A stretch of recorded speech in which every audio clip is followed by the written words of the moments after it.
Bwana vipi brother? Uhakika. Wewe ndio unakuita 45? Kabisa ni 5. Hilo ni nickname sio?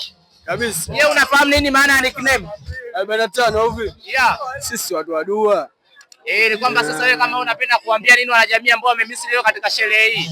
Kutokana na mazingira au vipi? Yeah. Yaani 5 au unapenda kuambia nini wanajamii ambao hawajahudhuria leo katika sherehe hii? Wenzao kusogea ni msojua mbio au sio? Bwana brother pamoja sana. Kabisa, sema ndio hivyo. Fresh. Kutokana vipi ni 5 usijua watu wa dua, watu wa imani. Pamoja sana. Poa. Kwa ushindi. Tunamaliza hapa Mike. Nipitie hapa Mike mjomba.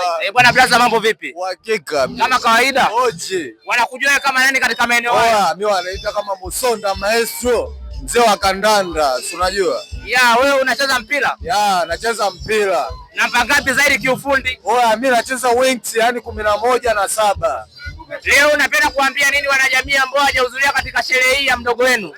Hii sherehe kwanza imepamba, alafu ina watu maarufu kama hivi unavyoona au vipi? Kuna mwanangu hapo designer boy. Mwanangu mmoja hivi mtamu sana au vipi? Anajua kuimba, ana dance vizuri.